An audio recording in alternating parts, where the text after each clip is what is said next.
Assalamualaikum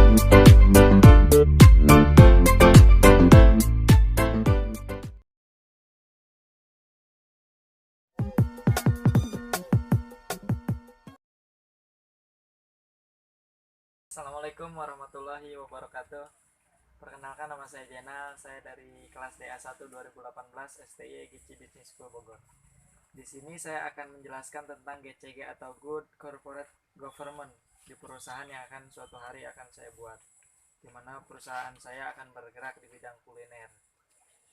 Seperti yang kita ketahui bahwa GCG atau Good Corporate Government itu sangat penting diterapkan di sebuah perusahaan karena memiliki tujuan sebagai berikut. Yang pertama itu mengoptimalkan nilai perusahaan, mendorong pengelolaan perusahaan secara profesional, efektif, efisien, serta memberdayakan fungsi kelestarian lingkungan di sekitar perusahaan, meningkatkan kontribusi perusahaan di lingkungan sekitar perusahaan dalam perekonomian nasional, dan meningkatkan iklim yang kondusif di lingkungan sekitar perusahaan. Jadi GCG ini sangat dibutuhkan untuk suatu hari nanti perusahaan saya untuk multinasional ke luar negeri gitu. Untuk bisa go internasional, untuk bisa go public, saya harus menggunakan sistem GCG.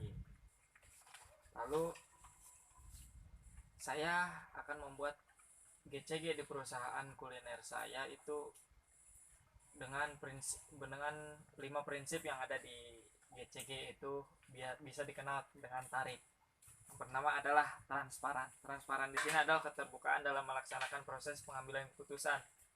Saya ambil contoh misalnya ketika saya merekrut karyawan, saya akan memberikan pengumuman di awal bahwa ada lowongan pekerjaan dan akan saya umumkan hasilnya siapa saja yang diterima.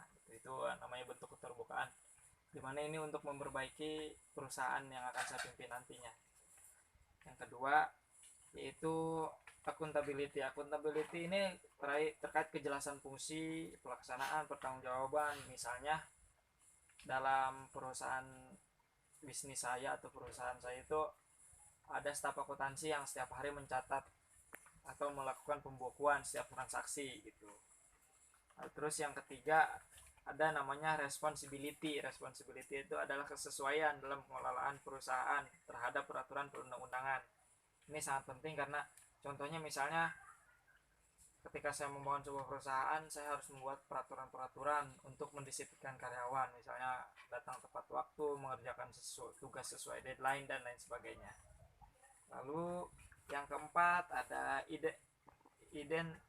independensi, atau yang disebut adalah perusahaan dikelola secara profesional. Nah, ini sangat penting, profesional ini, tanpa benturan dan pengaruh tekanan dari pihak manapun. Jadi contohnya misalnya karyawan mengerjakan tugas dengan sungguh-sungguh dan tidak perlu diawasi secara ketat gitu, dari atasan sampai bawah secara rata gitu. Yang kelima itu adanya fairness. Fairness ini tahu lah teman-teman, itu adalah keadilan atau kesetaraan dalam memenuhi hak-hak stakeholder.